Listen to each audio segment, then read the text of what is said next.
I thought I'd try recounting the story of the Bounty, but from the perspective of the captain, William Bligh, who was a naval officer, and the Bounty was a armed vessel. He, Technically, it wasn't an HMS; it was an HMAV, His Majesty's armed vessel, and it was sent on an expedition, a very unusual expedition, to the beautiful island of Tahiti in the midst of the Pacific Ocean. And the purpose was to collect baby breadfruit trees.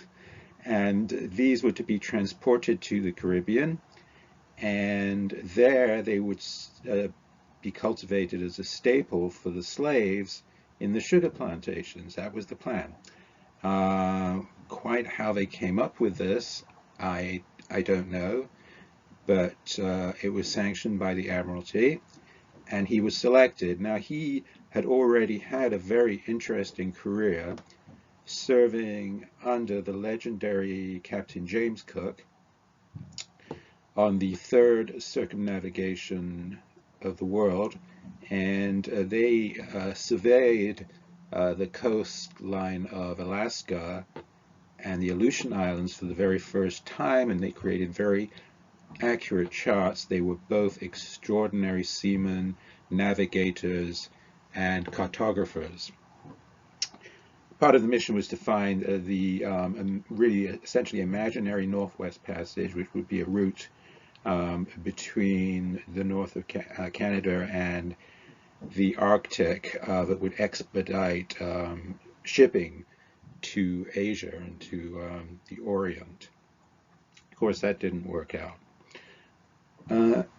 At any rate, given his huge experience, Captain Bligh was an ideal choice for this mission. So let's have a look at Captain Bligh. Yeah, so here he is. This is portrayed by Anthony Hopkins in a wonderful 1984 movie that starred him and Mel Gibson, and really, I think, captured the spirit of what happened and of the personalities and of the clash between them. The date of the mutiny was 1789, in April 1789. So here we see Captain Bligh sweating like a pig under his very heavy uniform in his cabin. God knows why they wore these heavy uniforms. It's spectacular looking, but on board a ship, I don't quite see it. You know, in equatorial regions, it doesn't make a whole lot of sense. So he was, as I say, a brilliant navigator, one of the greatest sea captains of his time. He was just, it seems, a divisive leader, and maybe one who just would not tolerate dissent. It's not clear. It's not clear. The circumstances are not cut and dried. He was not born into a wealthy family. He really rose in the ranks by his own skill and ambition. Whereas his rival on the voyage, Fletcher Christian, was essentially born with a silver spoon in his mouth and, considered himself socially superior to Captain Bligh, even though Captain Bligh was his mentor originally and recruited him for the voyage. So, like many of these epic survival stories, it began with a mistake, an error of judgment on the part of the leader. So the very close parallel, I think, with Ernest Shackleton's disastrous expedition to Antarctica, where he decided to go ahead even though he had been warned about the dense ice pack by the whale hunters in South Georgia. But in this case, he was determined to round the Horn of South America, even though his officers didn't want to do it. And it went very badly. In that 1984 movie, it's portrayed beautifully that they're they're becalmed for some reason, close to the Horn, and it seems like nothing's going to happen. There's not going to be a storm or anything like that. And so there's a wisp of wind, and given his second sense as a seaman, he sensed right away that a storm might be brewing, and he tells the crew to lower the sails, and then he changes his mind. He didn't trust his instincts. He changed his mind. He said, "Keep the sails up." The next scene, they're engulfed in this incredible storm, which almost wrecks the boat, almost sinks the boat. So that's what happened. They were fighting storms for about a month, and then he gave up. He turned the boat around. He ate humble pie. He admitted he made a mistake, and I think this undermined the confidence of the crew, it seems. So instead of rounding the Horn, he rounded the Cape of Good Hope and took the long Asia route. So they didn't actually arrive in Tahiti for 10 months. They were at sea continuously for 10 months. So there was this incredible contrast when they arrived literally in an earthly paradise, one of the few remaining ones even then, and that was Tahiti. So this is what they found in Tahiti: beautiful native women, scantily clad and flowers in their hair, and they were very, very hospitable. So the seamen were elated, and really they were given license by the king of Tahiti to do what they wanted with the women folk. This seems to go back to something that both happened in Tahiti and Hawaii, is that the kings of those two nations considered Captain Cook to be something of a god. It was just a combination of things. Their legends foretold a man a huge vessel arriving with white sails, something like that. And, Captain Cook was the first one to make contact with them. So, so based upon this, the king treated them royally, and probably Captain Bligh's mistake was not to tell him the truth that Captain Cook had already died. In fact, I'm not sure if he lied or he just, avoided the subject, but that's certainly seems to be what happened, and maybe set up what followed in some ways. Yeah, so the sailors were just exhilarated. They were sort of let their hair down. It was like they were hippies. They were on the beach. They were listening to music, making music with the native women, and making love with them. So this went on for about 3 months, and the only work they had was collecting the breadfruit, the baby breadfruit trees under the guidance of a botanist. It wasn't heavy work. It was like the best 3 months of their lives. And then they had to board the ship and sail away. So what happened was about 1,300 miles west of Tahiti, and that means further towards Asia. And I'm not getting confused there because the 180th meridian goes down the middle of the Pacific Ocean, and if you're coming from the Western Hemisphere, you're going west. If you're coming from the Eastern Hemisphere, you're going east towards the Americas, but they were going towards Asia, and about 1,300 miles west of Tahiti, there was a mutiny, and it was evidently led by Fletcher Christian, and he may have been in a manic state, a psychotic state, who knows, or he was just desperately in love with a woman on Tahiti. But at any rate, half the crew were willing to commit a mutiny and treason, essentially, to the crown in order to get back to the topless babes in Tahiti. So they awoke Captain Bligh before dawn. They held a knife to his neck. They tied cord around his wrists, and they paraded him down the deck of the boat to the jeers of the men. They didn't quite send him off down the plank, but they sent him off down a rope ladder to a launch, which is like a rowboat. And so he was probably in a complete state of shock, and then he had to appeal to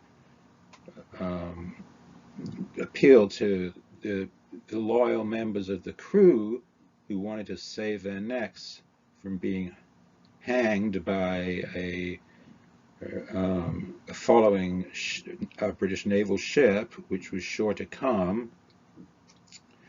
And so he persuaded half the crew to join him.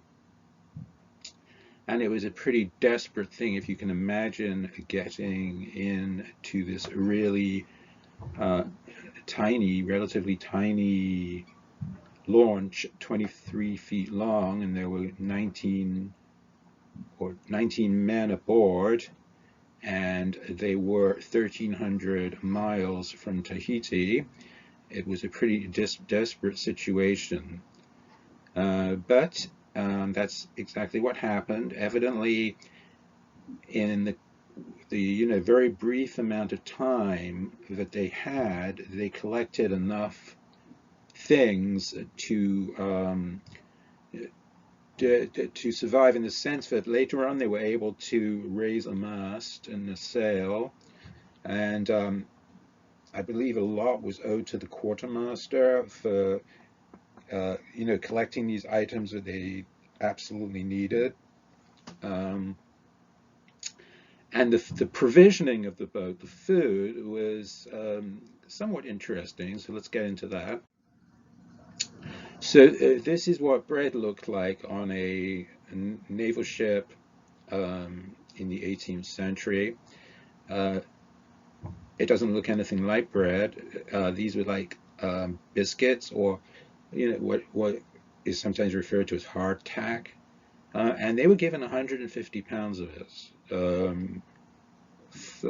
Fletcher gave them 150 pounds of this type of bread, and obviously the Bounty could spare quite a lot of this because they had half as many mouths to feed on the ship. On the other hand, they didn't know how long it would take them to find a destination, although the plan was to turn around and go to Tahiti.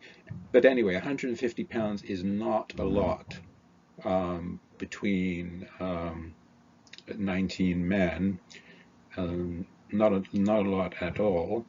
And this was the main food they were given. There was no idea of how long they would need this food for. The other things they were given was like maybe 30 pounds of salt pork, and they were given rum, I think like 6 gallons of rum, which was a standard issue thing for sailors at that time, which eased the misery of being a sailor, which was one of the hardest imaginable things one could do under terrible conditions and risking your life every day. And they had very high mortality rates, and they died very young. It was a difficult job for the regular seamen, not for the officers. So yeah, so that was the provisioning. I think there were 6 bottles of wine, which seems kind of mean. And there were, I think, 28 gallons of water, which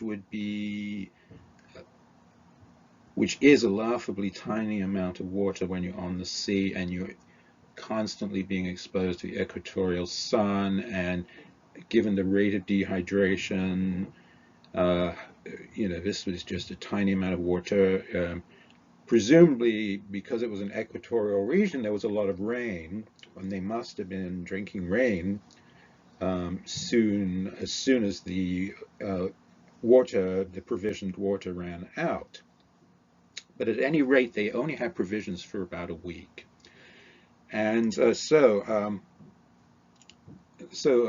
Captain Bligh's first instinct was to go to an island, closest island he knew of, which was Tubuai. By the way, I should say that he was not given any charts, not one chart. He was only given a quadrant, which is a very primitive kind of right angle thing for determining the angle of the sun to the horizon. He was not given a sextant, which was the standard navigation tool. He was given a compass. They did have a timepiece on the boat, but it was not an accurate timepiece. So there was no method of calculating longitude, which is your position in relation to the imaginary vertical lines of longitude. So there was no way to estimate how far you were east or west relative to some other point. You needed a very, very accurate timekeeping piece for that. And so what Captain Bligh had was his incredible navigation skills and instincts and these very basic instruments. Basically a compass and a quadrant. And they were given some cutlasses, which are swords, to defend themselves. So his plan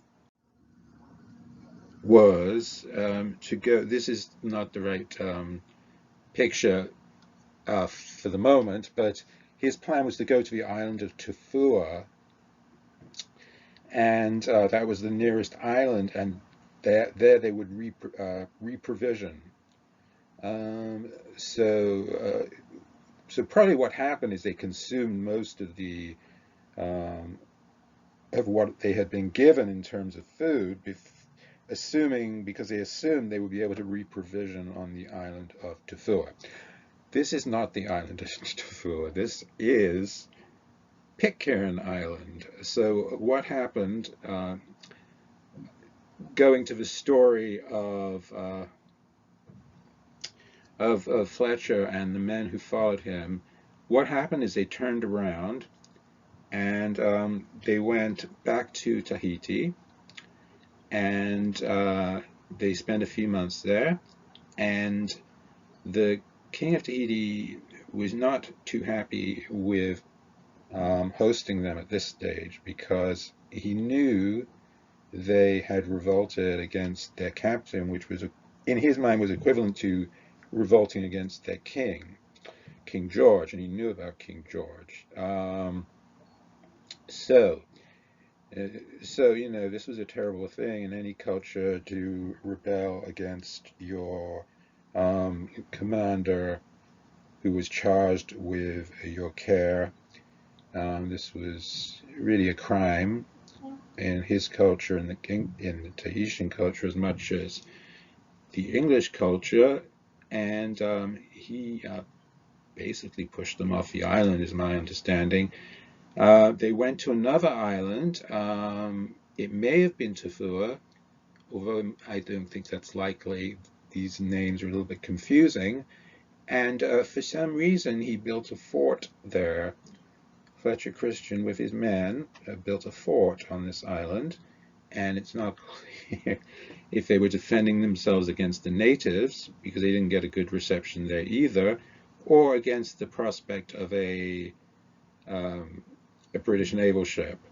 So it seems like he was slightly insane, or he was behaving like a cult leader, paranoid cult leader who was losing touch with reality. And so at that stage,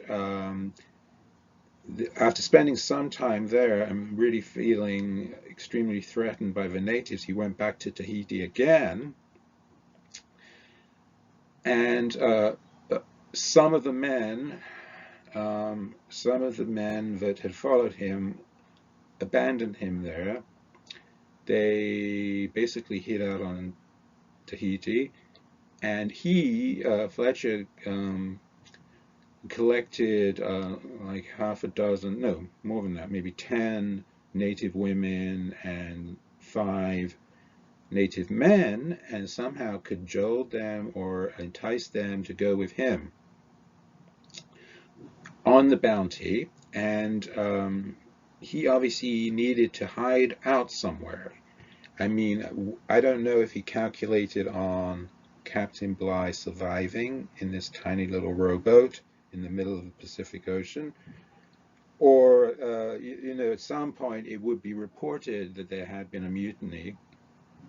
So he had to find somewhere to live with his crew, and he had all these Admiralty charts, and he did find this tiny speck in the middle of the Pacific Ocean unnamed, and so that told him that there was no one, it was not inhabited. He found it.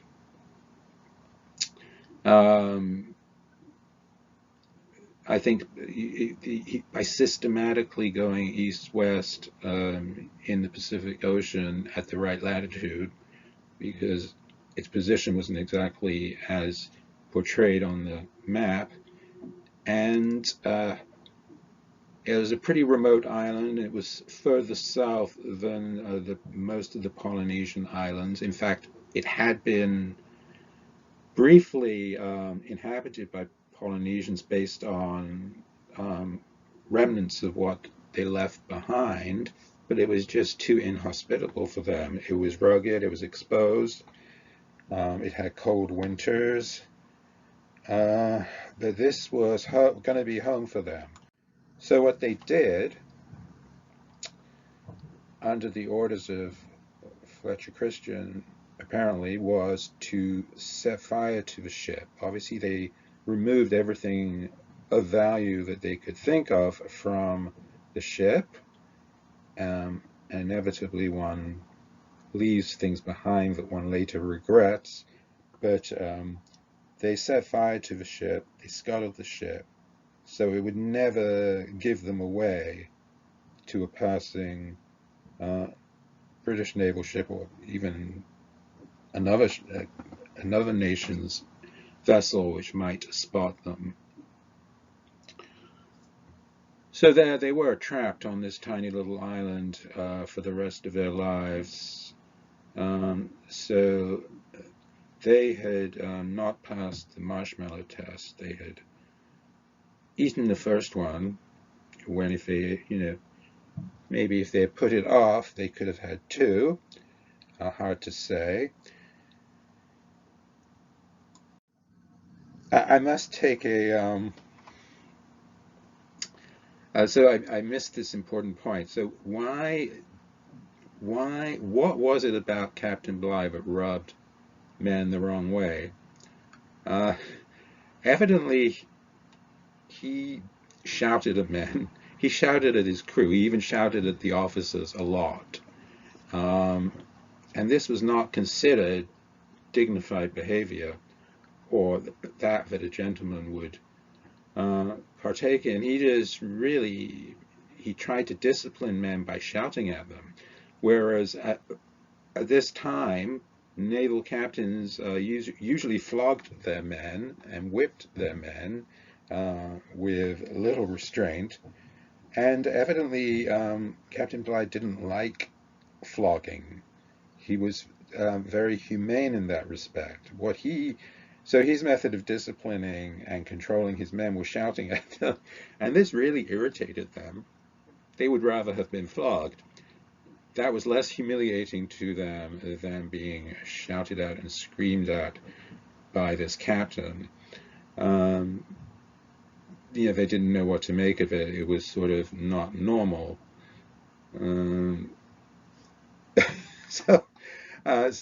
But he did have his loyal crew, the ones who didn't want to hang, and they were cast away in this tiny rowing boat, and they were rowing some of the time, not here. Here they were dividing up a tiny little sparrow that landed on the boat, and this was one of their sources of protein. Pathetic as it was, they just lost. They were at sea for 7 weeks. It could have been 7 months, but Captain Bligh's navigation skills were so incredible. And well, the decision he made was not to turn around for Tahiti. Now, whether that was to avoid a confrontation with the men on the Bounty, and Fletcher Christian in particular, or whether it was due to prevailing currents and wind patterns, I don't know. But so first, yes, so they went to the island of Tafua to provision, and they failed at that because of the extremely hostile natives, and the quartermaster was killed. The rest of them escaped.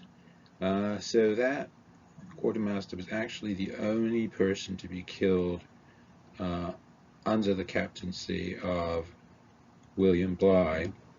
And so he made the decision not to go to the Fiji Islands in case they got the same reception there.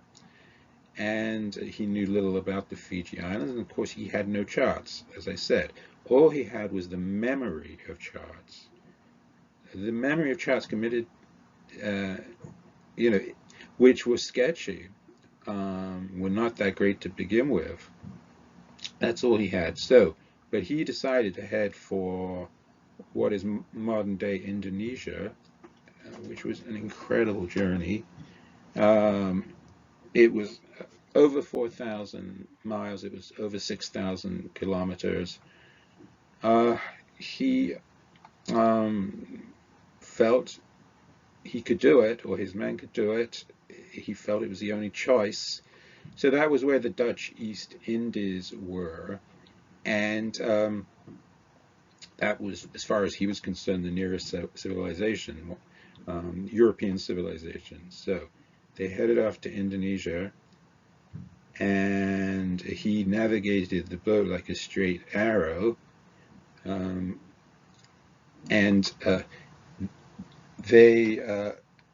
They after 7 weeks at sea under desperate conditions, and they were terrified of being